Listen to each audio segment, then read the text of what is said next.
Os caros servidores e servidoras, executivos de organizações sociais, do governo. Estamos aqui retomando o nosso terceiro curso, agora na aula 2, onde iremos apresentar as ferramentas de gestão para o planejamento estratégico ou a gestão estratégica dentro das organizações que os senhores e senhoras desenvolvem hoje ou poderão desenvolver no seu futuro. Portanto, é uma honra estar com vocês novamente. Não esqueçam que estão na plataforma, onde eu estou lá para dirimir quaisquer dúvida, quaisquer orientação técnica, seja do ponto de vista do assunto que estamos tratando, seja de qualquer outra matéria necessária ao vosso conhecimento. Bem como, não esqueçam, estamos aqui dando boas-vindas àqueles que tiveram alguma dificuldade na aula anterior. Temos tempo ainda de recuperar. Enfim, portanto, o objetivo maior está sendo alcançado, já nessa terceira fase, já chegando às ferramentas. Quero aqui muito agradecer a todos pela confiança em mim, na organização que estamos aqui trabalhando para vocês. Estejamos que ao final consigamos atendê-lo com eficiência na busca desse conhecimento para que os senhores possam realmente desenvolver suas atividades com mais tranquilidade aí nas suas organizações, seja em Belém ou seja em todos os municípios do nosso estado. Não esqueçam que estamos trabalhando os nossos indicadores e tendo o eixo indicador de qualidade e agora trabalhando especificamente as ferramentas. E aí eu trago um pensamento de Queiroz, um conceito, onde ele diz que Queiroz, 2010, as práticas da avaliação do desempenho não são novas. Desde que um homem deu emprego a outro, seu trabalho passou a ser avaliado. Portanto, é nesse espírito que nós iremos atuar nosso trabalho. E não podemos esquecer a contribuição do surgimento da Escola das Relações Humanas e da humanização da teoria da administração, que se preocupou e se preocupa com este homem. Na questão do indicador da qualidade do serviço público, agora tratando não mais como metodologia, mas sim como ferramenta de atuação que vai dar conta para você aí no seu trabalho, nas suas ações, eu trago aqui diversas ferramentas, onde eu irei apresentar cada uma destas, e já estão disponibilizadas também no guia. Vamos trabalhar a administração através de fatos, com a questão muito pragmática mesmo, para o seu ofício e atuação. As ferramentas da qualidade, portanto, são utilizadas para observar, gerenciar e medir fatos e dados na busca de solução de problemas. Quando um problema ocorre, não existe um culpado. Existem causas que devem ser descobertas. É assim que eu gostaria que vocês, a partir doravante adiante, tivessem esse cuidado de eliminar dentro das organizações, identificar culpado. Não vamos esquecer o culpado. Vamos trabalhar, que às vezes aquele problema, aquilo ali está ligado a outro tipo de problema, a outros problemas, a outras causas. E aí sim, cabe-nos, nós agora, que temos a capacidade científica, acadêmica, conhecemos o campo teórico, o campo prático do planejamento, trabalhar e até propor para os nossos superiores, nossa organização, que temos que mudar, e não é atacando, identificando ali um ou outro culpado. Vamos esquecer isto, porque somos gestores capazes de fazer mudança. Vamos trabalhar primeiramente na ferramenta do brainstorming, conhecido como brainstorming ou tempestade de ideias, onde um núcleo de pessoas se juntam para discutir um problema. E ali tem o toró de palpite, muita gente dando palpite, discutindo a tempestade de ideias, e dali, quem sabe, às vezes, e quase sempre, surge uma solução para determinado tipo de problema. Pode ser usado de duas formas.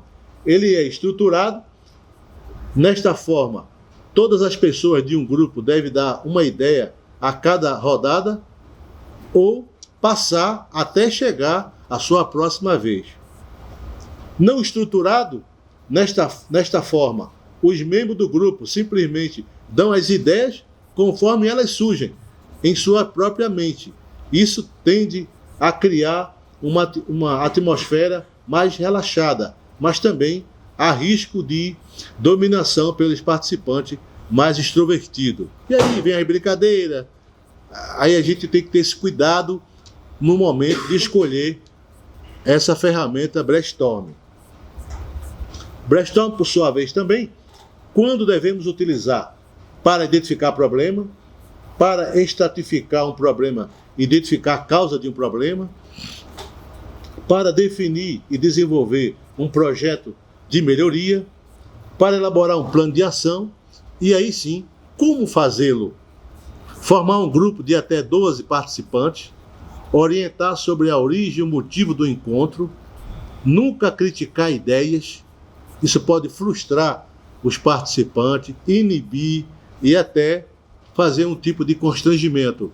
Portanto, eu peço aos senhores e senhoras que tenham que ter esse cuidado. Escrever no print sharp, num quadro, todas as ideias, não desperdiçar nenhuma ideia, todas são bem-vindas. Todos devem concordar com a questão ou deve ser preparada, ou seja, é preciso que todos concordem com aquela ideia. Às vezes até tem que reescrever a nova redação para poder encontrar ali a melhor forma de atendimento para o grupo e para a organização. Escrever a palavra do participante, não interpretá-la, ou seja, do jeito que ele entregar a sua ideia, escreva. Depois você vai fazendo ali uma costura, melhorando a questão textual.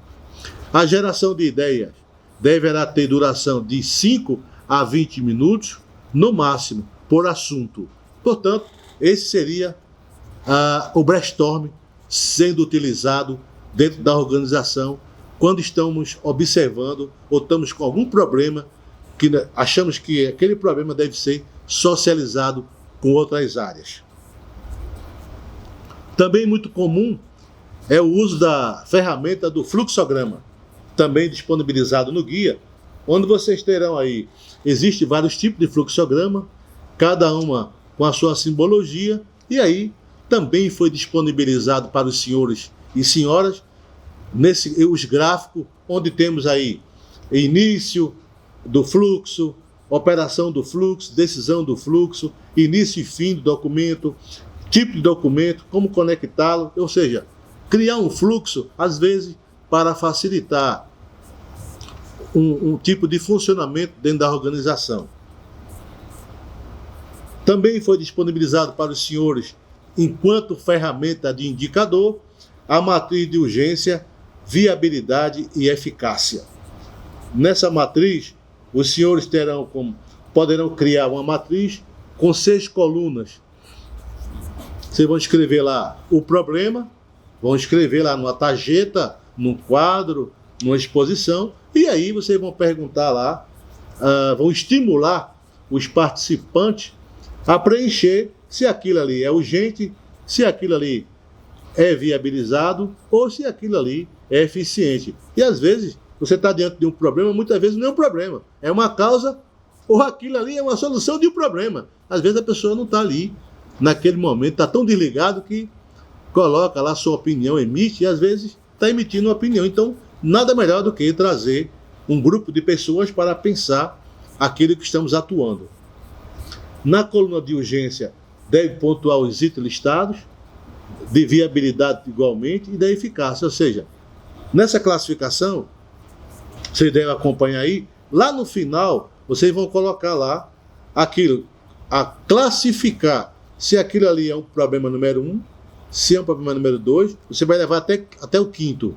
Ou seja, se aquilo for 1, é uma classificação baixa. 2, 3, 4, média. Ou seja, 3 e 4, média, e portanto 5, aquilo ali é de urgência. Se é grau 5, é urgência. 3 e 4 está na média, você pode ali classificar enquanto viabilidade e ali aquilo que é urgência. Então, urgência, classificação 5, viabilidade, você trabalha ali no meio termo, e a busca da eficácia é aquilo que está ali em 3,4, 2,5, 3,4, e, portanto, atacar realmente naquilo que é grau 5. Portanto, essa é a questão da viabilidade do diagrama. Mais adiante, que vocês devem escutar muito mais, é o mais comum nas áreas da administração, é a ferramenta do diagrama de causa e efeito, conhecido também como Ishikawa. Eu também disponibilizei para os senhores e senhoras um exemplo, e é este que vocês também poderão utilizar aí nos seus planejamentos, nas suas unidades. O causa e efeito, às vezes você tem aí, posso dar um exemplo aqui, de uma escola. Você pode colocar lá no elemento causa e efeito como problema principal. Vou colocar ali um exemplo. Atraso no fornecimento de merenda da escola XY. Ora, com várias causas. Então, vou verificar se é o contrato, como diz o contrato, qual foi a forma de contrato. Uma vez o fornecimento de alimentação em Belém, está tranquilo, estrada ok, iluminação ok, mas agora vá entregar alimentação para Opebas, numa escola do estado, vai entregar alimentação em Xiguara, no Araguaia, Santarém, depende de outras questões. Aí você tem que verificar questão de estrada, chuva. Você pode também observar capital humano. Será que eu tenho capital humano próprio para isso? Meu contrato também poderia ter dito isso? Aí você vai buscando várias alternativas de indicadores para identificar realmente qual é o seu nó crítico de problema. Então, comece o processo definindo claramente o problema a ser estudado, o que é, onde ocorre, quando ocorre e sua extensão. A pesquisa das causas para a construção do diagrama pode ser feita pelo seguinte método: brainstorm, como anteriormente orientado, e o diagrama de afinidade. Construa o diagrama de causa e efeito da seguinte maneira: coloque o efeito problema, já definido no quadro à direita, que vou lhe mostrar daqui a pouco. Desenhe a causa primária, relacione a causa secundária, analise o diagrama da seguinte forma: verifique se aparecem causas repetidas, obtenha o consenso do grupo e colete os dados para determinação. Portanto, aqui está na sua direita a questão do efeito problema. Aí eu tenho à esquerda, ao centro da espinha de peixe, o método de trabalho, materiais, equipamento, medida de desempenho, enfim. Você vai crescendo de acordo com aquilo que você quer descobrir enquanto causas de problema. Esse é, portanto, o diagrama de Ishikawa, ou de causa e efeito. Numa perspectiva, você tem um problema, a insatisfação com suporte nos eventos.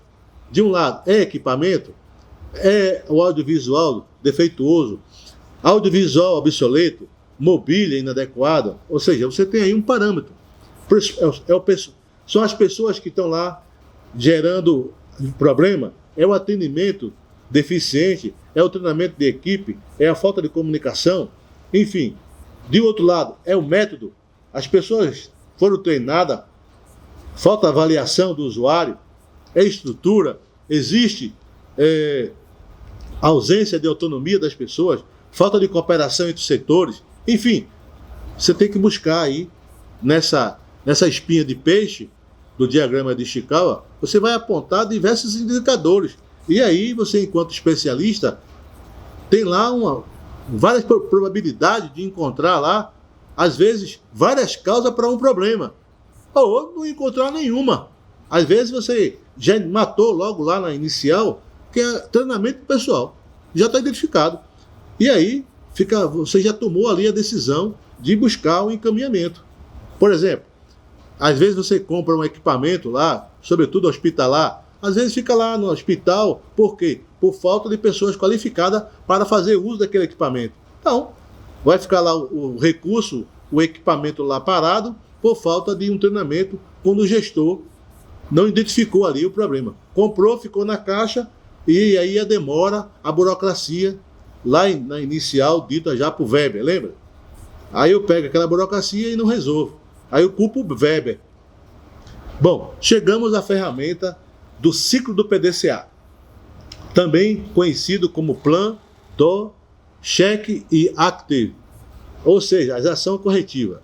Ou seja, este tem o planejamento, onde você define metas, define método, você tem o desenvolvimento, onde você educa e treina, executa, coloca os dados, checa, aí você tem o controle, onde você vai buscar checar as metas do resultado, que é ato contínuo, e aí você tem a ação propriamente dita, onde você encontra ação corretiva, preventiva, melhora de novo, volta para o planejamento, corrige aquilo que foi planejado e assim você desenvolve. Esse é o PDCA muito usado na questão das indústrias, das empresas, da organização, mas aqui também eu trago como guisa. O mais comum nas organizações públicas é eventualmente o Brainstorm, o Chikawa e esse aqui eu estou trazendo como guisa, mas também poderá ser usado aí nas questões complexas da sua organização. Trago também a ferramenta do 5W2H, o que será feito, como será feito, por que será feito, quando será feito, quanto custará aquela ação e quem fará. Aqui são os registros das ações para o desenvolvimento do projeto, de melhoria ou visualização dos processos, onde pode ser usado também para padronizar os processos e elaborar o plano de ação. Portanto, e aí sim, como experiência de planejamento, nós podemos usar, muito comum nas organizações públicas, seja no município, seja no Estado, nas organizações de Estado, seja nas organizações mistas, às vezes aquela onde o Estado também atua enquanto facilitador. Nós temos SWOT, diagrama de Chikawa e o 5W2H. Esse muito comum na utilização. Agora vamos trazer aqui o SWOT, que é muito... Esse nós iremos usar lá no nosso exercício. Já estou dando aí o spoiler. Por quê? Ele que vai nos dar o resultado daquilo que nós iremos propor enquanto matriz de indicadores para que os senhores possam entregar ao final do curso. Nada extraordinário, nada muito pomposo, é título de guisa de conhecimento para que os senhores e senhoras possam se apropriar das ferramentas de gestão e aí seguir seu curso natural da sua vida profissional. Onde vocês irão analisar as forças e oportunidades da organização, as fraquezas e as ameaças. De um lado, aquilo que, olhando para dentro da organização, o que ajuda a organização no ambiente interno e aquilo que atrapalha. Então você separa dois grupos. De um lado, você coloca aquilo que é bom, ajuda, marca da organização, é bem conhecida, o atendimento da organização, atende ao social, você tem ali o que ajuda? Os servidores são treinados para atender às demandas da sociedade. O acesso do órgão tem estacionamento para o usuário. Você começa a perceber o ambiente interno. Servidores são treinados para atuar naquela missão. O que atrapalha? Aí você verifica o que atrapalha. A iluminação do órgão é adequada. Os equipamentos, a ergonometria das cadeiras, os espaços, são de acordo para atender bem aqueles que nos procuram na organização.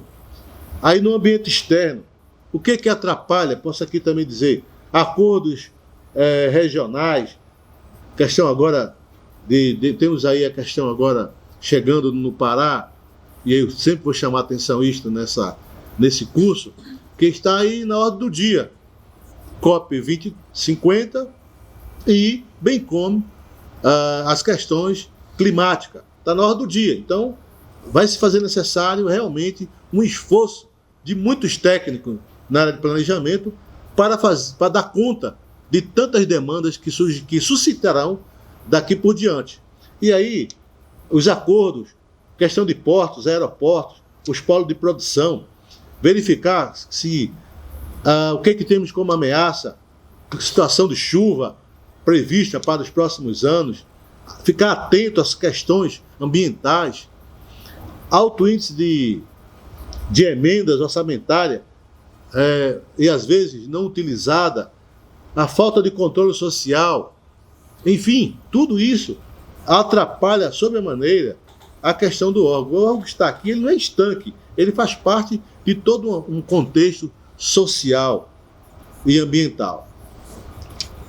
Nessa questão também, nessa força interna, competência da prefeitura, quais competências a prefeitura tem, que vulnerabilidade da prefeitura ela tem, ou seja, o que é vulnerável dentro da organização da prefeitura, aquilo que é de vantagem do ambiente dela, o que ela tem como vantagem, oferece para o munícipe, quais são as desvantagens do ambiente dessas ameaças, o que interfere no desenvolvimento da prefeitura. Às vezes acontece, do social não está ali acompanhando o desenvolvimento, e a prefeitura às vezes também não tem uma boa comunicação com a sociedade local, precisa publicizar os seus atos. Enfim, portanto, fazendo lembrar, nós iremos trabalhar, dando aqui mais uma vez o spoiler, a ferramenta de uma matriz onde irei apresentar os indicadores, ou vocês ficam de sua vontade, irão mudar. Vamos trabalhar esses indicadores e depois medir o seu resultado com o SWOT, e aí sim concluir essa missão no curso 4. Ficamos por aqui, na expectativa de apresentar logo adiante, na próxima aula, o curso 4, onde iremos apresentar a parte prática da execução do nosso planejamento de indicadores. Até breve, um grande abraço.